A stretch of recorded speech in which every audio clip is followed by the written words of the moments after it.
السلام علیکم ورحمۃ اللہ وبرکاتہ۔ بسم اللہ الرحمن الرحیم، الحمد للہ رب العالمین، والصلاة والسلام علی رسولہ الامین وعلی آلہ وصحبہ اجمعین ومن تبعہم بإحسان الی یوم الدین، اما بعد فاعوذ باللہ من الشیطان الرجیم، بسم اللہ الرحمن الرحیم۔ ان الذين يتلون كتاب الله واقاموا الصلاه وانفقوا مما رزقناهم سرا وعلانيه يرجون تجاره لن تبور۔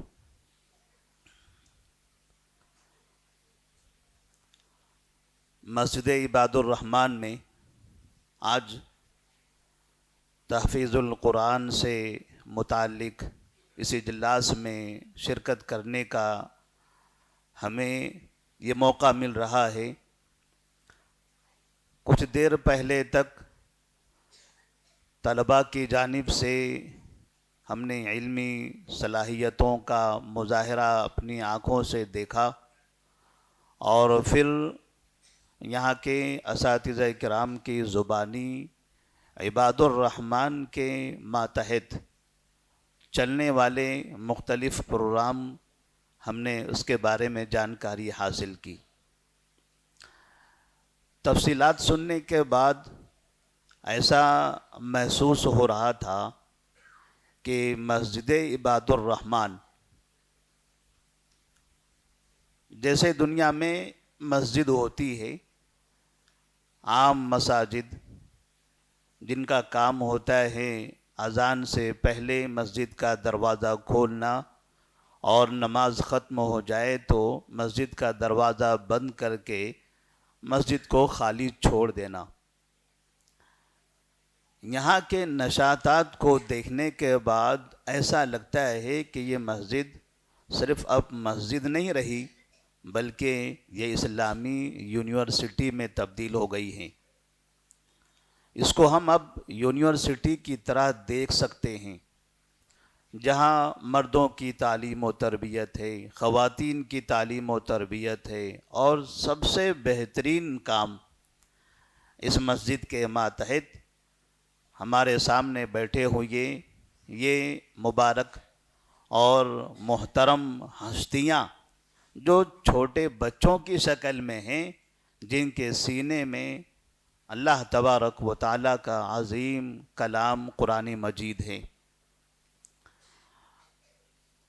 یہ منظر دیکھنے کے بعد نبی کریم صلی اللہ علیہ وسلم کی اس حدیث کی حقانیت اور اس کی عظمت اور زیادہ اجاگر ہوتی ہے، اور جس حدیث کو بیان کرنے والے، روایت کرنے والے ایک عظیم شخصیت صحابہ رضی اللہ تعالی عنہم میں سے جو قرآن مجید سے بہت زیادہ محبت کرتے تھے، خیرکم من تعلم القرآن وعلمہ، خیرکم من تعلم القرآن وعلمہ، یہ پڑھنے والے بچے اور یہ پڑھانے والے اساتذہ کرام، اور اس تعلیم میں قرآن کے اس تعلیم کو آگے بڑھانے اور اس کاروان کو آگے لے جانے میں جو ذمہ داران ہیں، یقیناً نبی کریم صلی اللہ علیہ وسلم کے اس وعدے کے، اس خوشخبری کے وہ مستحق ہیں۔ خیرکم من تعلم القرآن وعلمہ، آپ سب مبارکباد ہیں، طلباء بھی مبارکباد، اساتذہ بھی مبارکباد، اور یہ نظام چلانے والے بھی مبارکباد۔ ہم اللہ سے دعا کرتے ہیں کہ اللہ تبارک و تعالی جو جس مقام پر ہے اسے اخلاص کے ساتھ مزید ترقی کرنے کی توفیق عطا فرمائے۔ حفظ القرآن یا تحفیظ القرآن کے جلسے مختصر ہوا کرتے ہیں، وہاں بچوں سے قرأت سنی جاتی ہے اور سال بھر کی رویداد بتائی جاتی ہے، کلاسوں کے بارے میں خبر دی جاتی ہے، لیکن یہاں قرآن کی تحفیظ کے علاوہ اور دیگر جو نشاطات ہیں، ابھی ہم نے کمپیوٹر سے متعلق بھی سنا، اور پھر طلباء کی تقریریں بھی ہم نے سنی ہیں۔ طلباء بہترین قرات کے ساتھ ساتھ بہترین تقریر بھی کر رہے ہیں، اور قرآن مجید یہ ایسی کتاب ہے، علامہ ابن تیمیہ رحمہ اللہ کہتے ہیں کہ اگر آپ کو دنیا کا کوئی بھی علم حاصل کرنا ہے، کوئی علم سیکھنا ہے، یاد کرنا ہے، یادداشت بڑھانا ہے، ذہین بننا ہے، حافظہ اچھا کرنا ہے، تو قرآن پڑھو۔ حافظے کو بڑھانا ہے تو قرآن پڑھیے۔ قرآن پڑھتے رہو گے، اللہ تبارک و تعالی جیسے دل کو منور کرتا ہے، ذہن کو بھی ایسے ہی وسیع کرتا ہے۔ اسی مناسبت سے ایک چیز جو مجھے درمیان میں یاد آئی، ابھی مجھ سے پہلے یہاں کے عباد الرحمن کے استاد محترم بھی ہیں اور اس مسجد کے امام بھی ہیں، جن کا ہم سے ایک بھائی کا رشتہ ہے، وہ ہمارے خلیرے بھائی ہیں۔ ہمارے نانا تھے جن کی 3 بیٹیاں تھیں۔ ہمیشہ اپنی زندگی میں وہ اس بات کی کوشش کرتے تھے کہ اپنے نواسوں کو اچھی تعلیم دیں۔ میں نے ابھی تھوڑی دیر پہلے اپنے بھائی کو یہاں کی رودات سناتے ہوئے اور یہاں کے نشاطات بتاتے ہوئے بڑے دنوں کے بعد اس طرح سے آمنے سامنے دیکھا ہے تو دل بھر آیا اور خوشی ہوئی کہ مدرسے سے فراغت کے بعد اگر علماء کو صحیح مقام ملے، صحیح جگہ ملے، تو علماء کیسے نکھرتے ہیں اور کیسے کامیاب ہوتے ہیں، یہ میں نے آج اپنی آنکھوں سے دیکھا ہے۔ نانا کی 3 بیٹیاں تھیں اور ان 3 بیٹیوں سے 3 حافظ ہیں، اور وہ تینوں کی تینوں حافظ آج اس مسجد میں موجود ہیں۔ یہ ہمارے لیے بڑی خوشی کی بات۔ اللہ سے ہم دعا کرتے ہیں کہ اللہ تبارک و تعالی ہر اس سرپرست کو جس کی یہ کوششیں ہوتی ہیں کہ ان کی اولادیں، ان کے بچے، ان کے پوتے، ان کے نواسے، ان کے گھرانے کے لوگ کامیاب ہوں، دینی علم حاصل کریں، ترقی کریں، اللہ ان سب کو جزائے خیر عطا فرمائے۔ جو اس دنیا سے گزر چکے ہیں، اللہ ان سب کو اس کا بہترین بدلہ عطا فرمائے۔ کچھ باتیں میرے سامنے تھی، تاثراتی کلمات 4-5 منٹ کے اندر ہی ہوتا ہے، لیکن یہاں آنے کے بعد بعض مرتبہ حالات کو دیکھ کر کچھ باتیں بولنے پر مجبور ہو جاتا ہوں۔ تو ایک بات میں یہ مشورتاً کہنا چاہتا ہوں ہمارے اس مدرسے عباد الرحمن کے ذمہ داران سے، کہ وہ طلباء ہمارے مدرسے کے اندر جو ذہین ہیں اور قرآن مجید بہت تیزی کے ساتھ حفظ کرتے ہیں، ایسے چند طلباء کو ایک طرف ان کی ایک کلاس بنا کر مستقل طور پر ان کے پیچھے ایسی محنت کی جائے کہ جیسے ہمارے پاس بعض طلباء سال میں، بعض اور اس سے کم یا اس سے زیادہ میں حافظ ہوتے ہیں، اگر ذہین اور تیز حفظ کرنے والے طلباء پر خصوصی توجہ دی جائے تو میرے خیال سے 5 اور 6 مہینے کے اندر بھی حافظ بننے والے بچے ہوں گے۔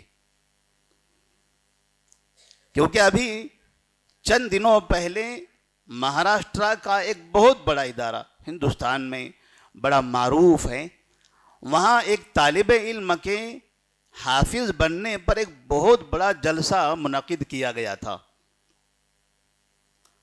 جب ہم نے انٹرنیٹ پر اور اخبارات کے ذریعے اس مدرسے کی خبر لی تو پتہ چلا کہ ایک طالب علم جس نے 100 دن میں پورا قرآن حفظ کیا ہے، 100 دن کا مطلب 3 مہینے، 3 مہینے اور اوپر 10 دن. اگر ہم اس طرح سے اپنے پاس ایسے طلباء کو نکالیں گے، ان پر نظر رکھ کے ان کو الگ کر کے خصوصی ان پر محنت کریں گے، تو انشاءاللہ اس میں بہت بڑی کامیابی ملے گی اور ایک بہترین تجربہ بھی ہوگا. حافظ اسلم جامعی حفظہ اللہ ابھی ہمارے اس ادارے کے 2 ذمہ داران کا تذکرہ کر رہے تھے. انہوں نے اشعار میں بہت سی باتیں کہی ہیں اور اشعار کا اثر بہت اچھا ہوتا ہے، اور اتفاق ہے کہ ایسے اشعار ہمیں یاد ہوتے نہیں، ہم اشعار بول بھی نہیں پاتے ہیں. تو میں اشعار میں تو نہیں بول سکتا ہوں، لیکن ان 2 ذمہ داروں سے متعلق ایک بات میں کہنا چاہوں گا، اور یہ میری درخواست بھی ہوگی. کیا بہتر ہو کہ وہ افراد یا وہ ذمہ داران جو قوم کے ان بچوں کو حافظ بنا رہے ہیں، اگر وہ خود بھی حافظ بن جائیں. کوئی بھی چیز ناممکن نہیں ہے. ابھی قریب میں سعودی عرب میں ایک ایسے شخص کو حافظ بنتے ہوئے دیکھا گیا ہے جس کی خبریں آئی تھی، جن کی عمر 70 سال تھی. 70 سال کا ایک بوڑھا شخص، اللہ تبارک و تعالیٰ نے اس کے ذہن کو بدلا. اس نے کہا کہ بس میں نے طے کر لیا تھا کہ مجھے قرآن یاد کر لینا ہے، اور جب آپ کسی چیز کا عزم کر لو تو اللہ ہی آپ کا مددگار بنے گا. جب چھوٹے چھوٹے بچے حفظ کر سکتے ہیں تو پھر بڑے کیوں نہیں بن سکتے؟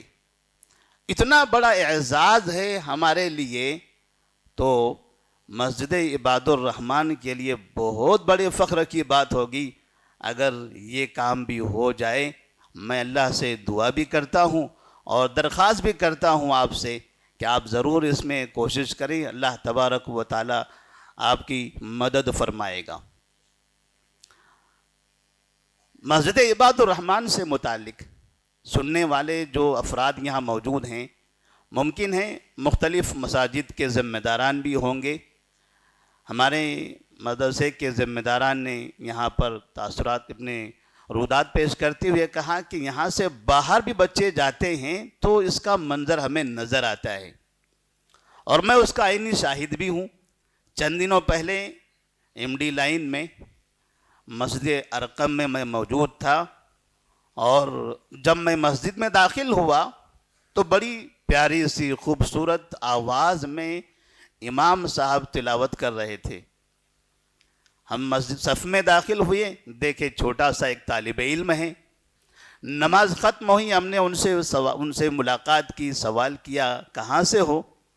تو کہنے لگے مسجد عباد الرحمن سے. عباد الرحمن گولکنڈہ میں ہے، لیکن اس جو ایک زمانے میں بادشاہوں کا قلعہ ہوتا تھا، ایسا لگتا ہے کہ اب یہ قرآن مجید کے حفاظ کا قلعہ بنے گا. اور اس طرح سے اس قلعے سے پورے حیدرآباد میں اور حیدرآباد کے اطراف کی ریاستوں میں یہاں کے حفاظ کرام پہنچیں گے.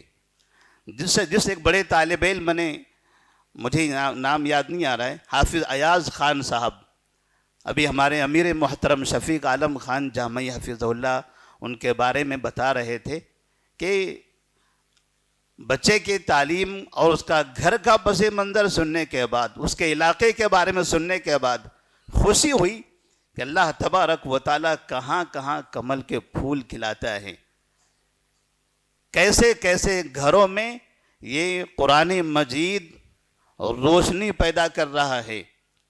اللہ سے ہم دعا کریں.